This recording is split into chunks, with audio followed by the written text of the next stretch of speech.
10 years is a long time to wait for revenge. But when you're forced to sell your birthright for pennies, when your own father tells you you're worthless, you learn to be patient. You learn to build something so powerful that when the moment comes, there's nothing they can do to stop you. I still remember that day in my father's office like it was yesterday.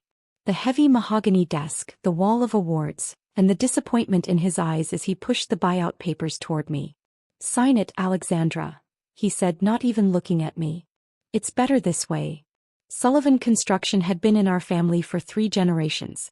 My grandfather built it from nothing, my father turned it into one of the largest construction companies in the Northeast, and I was supposed to be the future. Instead, I became the family disappointment. "Dad, please," I remember saying, my voice shaking. "Give me a chance to prove myself. The new development project I proposed." "Enough." He slammed his hand on the desk. "Your brother Marcus showed me the numbers. Your ideas would bankrupt us. Green buildings, sustainable materials. This isn't some environmental charity, Alexandra. This is business." Marcus stood in the corner, arms crossed, that familiar smirk on his face. My dear brother, always the perfect son, the one who understood real business. "The market is changing. I tried one last time. Sustainable construction is the future. If we don't adapt." "The market?" Marcus laughed. "What do you know about the market? While I was getting my MBA, you were off studying environmental engineering. While I was learning to run this company, you were designing solar panels." Dad nodded along with every word.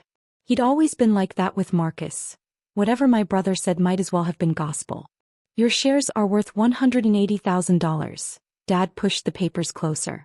"It's a fair price. More than fair considering how little you've contributed." I looked down at the number. $180,000 for my 15% stake in a company worth millions.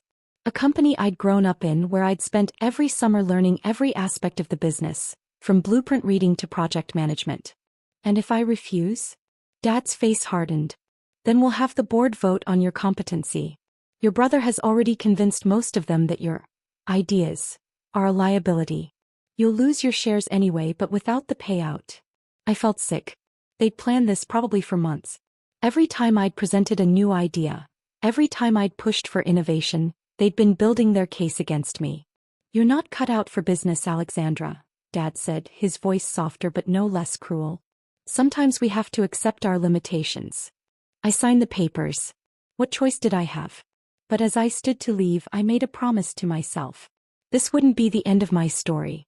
"I hope you know what you're doing," I said quietly, heading for the door. "Don't worry about us," Marcus called after me. "Worry about yourself. The real world isn't kind to dreamers." He was right about one thing. The real world isn't kind. But he forgot that sometimes dreamers build the biggest empires. I took that $180,000 and did something my father and brother would have never considered. I started small. While they were busy building luxury condos and office towers, I focused on eco-friendly homes and small commercial projects. I worked with innovative materials, pioneered new construction techniques, and built relationships with environmentally conscious clients. The first year was brutal. I worked out of my apartment, ate ramen noodles, and poured every penny into research and development. Marcus sent me Christmas cards each year, always including photos of himself in his executive office, always signed, "Hope you're doing well with your little projects." I kept every card. They now hang in my office, reminders of why I pushed so hard.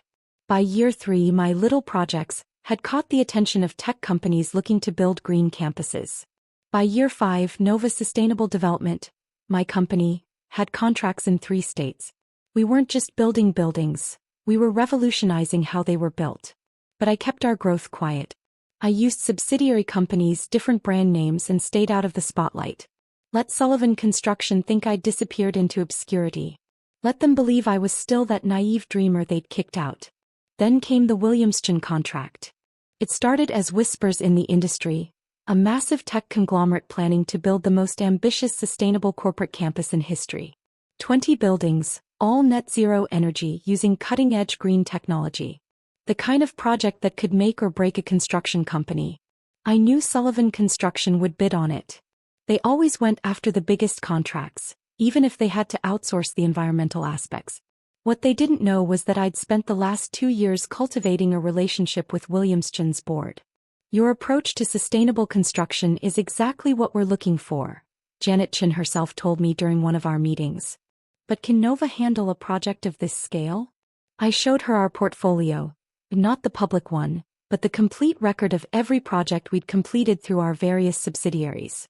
Her eyes widened as she realized the true scope of our operations. You've been busy, she smiled. And very clever about keeping it quiet. I learned early that sometimes it's better to be underestimated, I replied.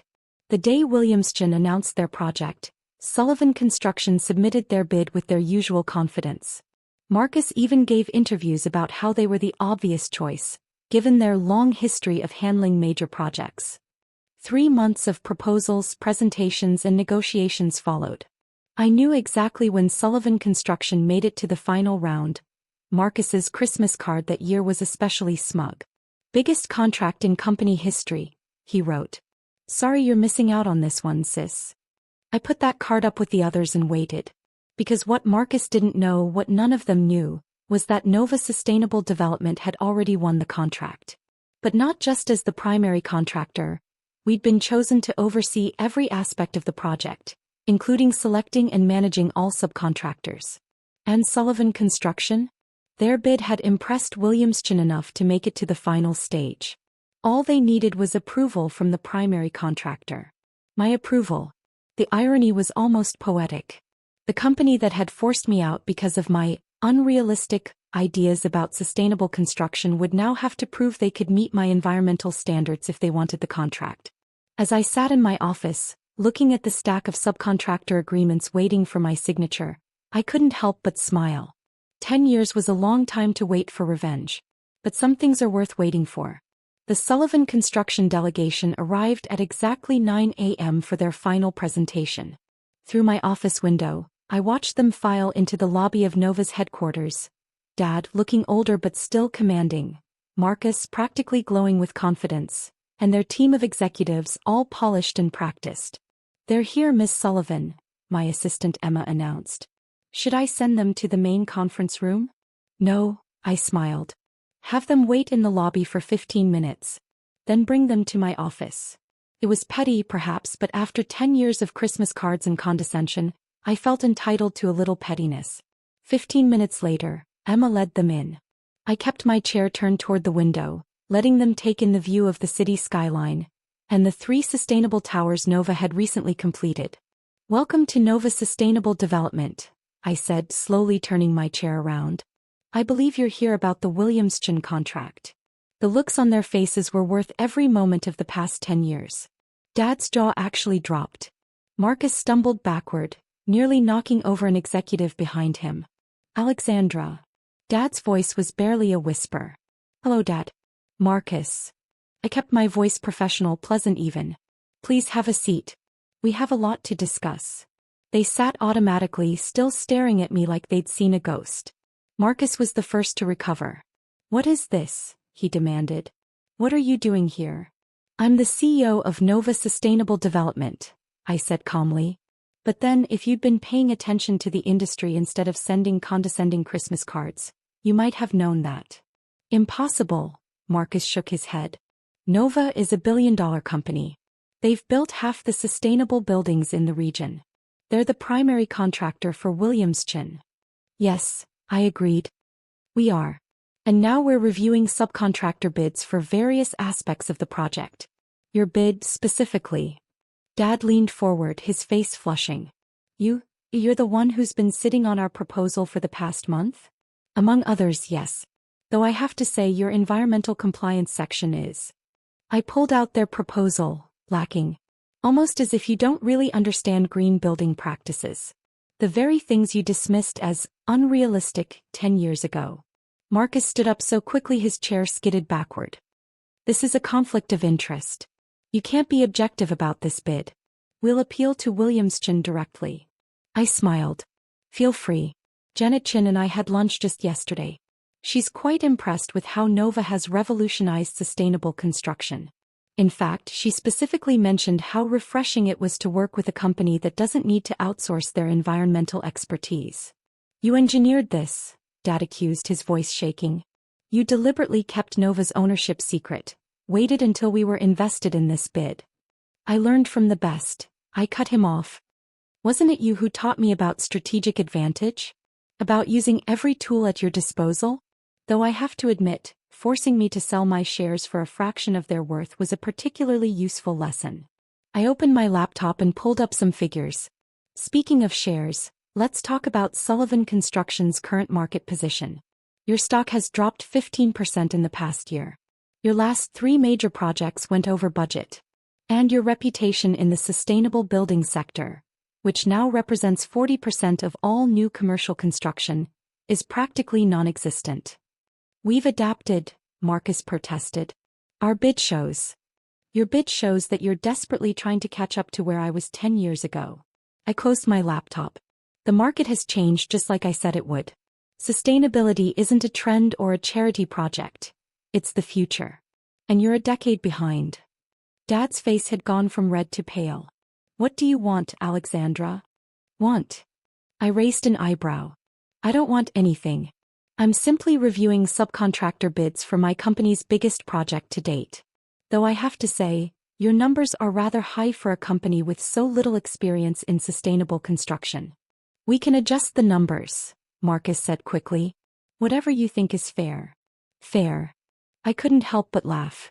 Like $180,000 for shares worth millions was fair? Like forcing your sister out of her family company was fair.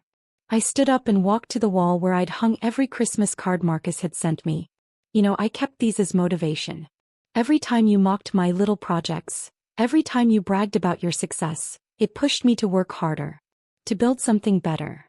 Alexandra, please. Dad's voice had lost all its old authority. This contract, we need it. The company. Your company, I corrected him. You made that very clear when you forced me out. And now you need my approval to stay relevant in an industry I helped reshape. Life has a sense of humor, doesn't it? I pressed a button on my desk and Emma entered with a stack of papers. These are the requirements for any subcontractor working on the Williamstown project. Environmental standards, material specifications, construction methods. Everything you dismissed as unrealistic 10 years ago.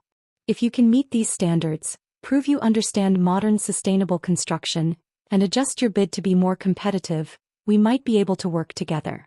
Marcus grabbed the papers, his hands shaking slightly as he saw the requirements. This is impossible. Nobody can meet these standards at these prices. Nova does, I said simply. Along with several other forward-thinking construction companies. But if you don't think Sullivan Construction is up to the challenge, I understand. We have other bidders. Other bidders? Dad looked up sharply. Who? Carlton Brothers Construction for one. They've spent the past 5 years developing their sustainable building division. In fact, I checked my watch. I'm meeting with their CEO in an hour to discuss their proposal. The mention of their biggest competitor seemed to break something in both of them. Marcus slumped in his chair, the arrogance finally drained from his face. Dad just stared at the floor, looking every bit his age. Take the papers, I said. Review them. You have 48 hours to submit a revised bid that meets our standards. After that, we move on to other options. They stood slowly, gathering their things like men in a daze. At the door, Dad turned back. I was wrong, he said quietly. About you. About everything. Yes, I agreed. You were. But being wrong about me was just the beginning. You were wrong about the market, wrong about sustainability, wrong about the future of construction. And now you're paying for all of it. After they left, I sat in my office for a long time looking at those Christmas cards on the wall. 10 years of condescension, of dismissal, of being the family failure. No. Their revised bid came in exactly 48 hours later. It was better. They'd clearly worked around the clock to meet the requirements. But it wasn't good enough. Not even close. I had Emma send them our standard rejection letter. The same form letter we send to all unsuccessful bidders. No personal note, no explanation. Just a corporate rejection from a company they hadn't even known was mine until 2 days ago. The Williamstown project broke ground 3 months later. Nova's name was everywhere. In the press, on industry websites, in business magazines. Sullivan Construction's stock dropped another 10% when they lost the bid. Last Christmas, for the first time in 10 years, I didn't receive a card from Marcus. Instead, I sent him one. A A simple white card with a photo of me standing in front of Nova's headquarters. Inside, I wrote just one line: "Hope you're doing well with your little projects. Sometimes revenge takes time. Sometimes you have to wait years, build something extraordinary, and let karma do the rest. But when that moment finally comes, when you get to look your doubters in the eye and show them exactly how wrong they were, well, that makes it all worth it." Sullivan Construction eventually sold their company to Carlton Brothers. Dad retired. Marcus took a middle management position at a smaller firm. Me. I'm too busy revolutionizing the construction industry to think about them much anymore. Though I did keep those Christmas cards. They look good next to my Sustainable Builder of the Year award.